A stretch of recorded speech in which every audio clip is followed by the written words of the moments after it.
അപ്പോൾ ഇതിൽ നമുക്ക് കോളിഫ്ലവർ ഉണ്ട്. അപ്പോൾ നമുക്ക് ഇത് ഒന്ന് സെറ്റാക്കി എടുക്കാം.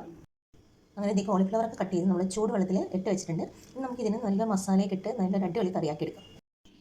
2 ചെറിയ സവാള നമ്മൾ ക്യൂബായിട്ട് കട്ട് ചെയ്തെടുത്തിട്ടുണ്ട്. ഒരു ടൊമാറ്റോ പ്യൂരി കൂടി നമ്മളിവിടെ സെറ്റാക്കി എടുത്തിട്ടുണ്ട്. അപ്പോൾ നമ്മൾ ഒരു ചട്ടി എടുത്തിട്ടുണ്ട്. അതിലേക്ക് നമുക്ക് ആദ്യം കുറച്ച് ഓയിൽ ഒഴിച്ച് കൊടുക്കാം. ഇതിലേക്ക് നമുക്ക് സവാള ആഡ് ചെയ്ത് കൊടുക്കാം. കുറച്ച് ഉപ്പ് കൂടി ആഡ് ചെയ്യാം.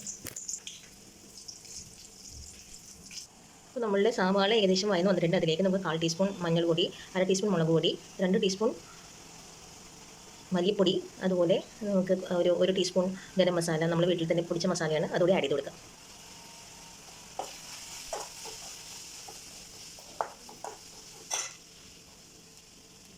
ഇതിലേക്ക് നമുക്ക് മസാല മൊരിഞ്ഞ് വന്നിട്ടുണ്ട്. അതിലേക്ക് നമുക്ക് നമ്മുടെ ഒരു ടൊമാറ്റോ പ്യൂരി നമ്മൾ അടിച്ചേക്ക് ഒഴിച്ച് കൊടുക്കാം. ഇതിലേക്ക് നമുക്ക് കുറച്ച് വെള്ളം ആഡ് ചെയ്ത് കൊടുക്കാം.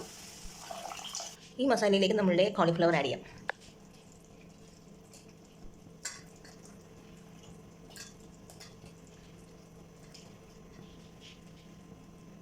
ഇതിന് നമുക്കിനി ഒന്ന് അടച്ചു വെച്ച് വേവിക്കാം. നമ്മളുടെ ഒരു ഡ്രൈ ഫോം ആയിട്ടുള്ള കോളിഫ്ലവർ കറി ഇവിടെ റെഡി ആയിട്ടുണ്ട്. അതിനായിട്ട് നമ്മൾ ഉണക്കമീൻ നമ്മൾ റെഡിയാക്കി എടുക്കാൻ പോകണം. അതിനായിട്ട് നമ്മൾ ഓൾറെഡി ഫ്രൈ ചെയ്തെടുക്കണം. അപ്പോൾ നമ്മളുടെ ഉണക്കമീൻ നമ്മളിവിടെ ഫ്രൈ ആക്കി എടുത്തിട്ടുണ്ട്. ഇനി ഇതിനെ നമുക്ക് സെറ്റാക്കി എടുക്കാം. ഉണക്കമീൻ ഫ്രൈ ചെയ്ത ചട്ടിയിലേക്ക് നമുക്ക് ഉള്ളി ആഡ് ചെയ്ത് കൊടുക്കാം. ഓൾറെഡി ഉപ്പ് ഉള്ളതുകൊണ്ടിട്ട് നമുക്ക് അധികം ഉപ്പൊന്നും ഇനി ആഡ് ചെയ്യണമെന്നില്ല.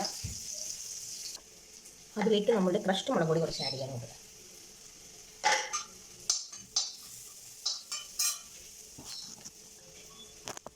നമ്മുടെ ഉണക്കമീൻ കൂടി ആഡ് ചെയ്ത് കൊടുക്കാം. എല്ലാം കൂടി നമുക്ക് മിക്സ് ആക്കി എടുക്കാം.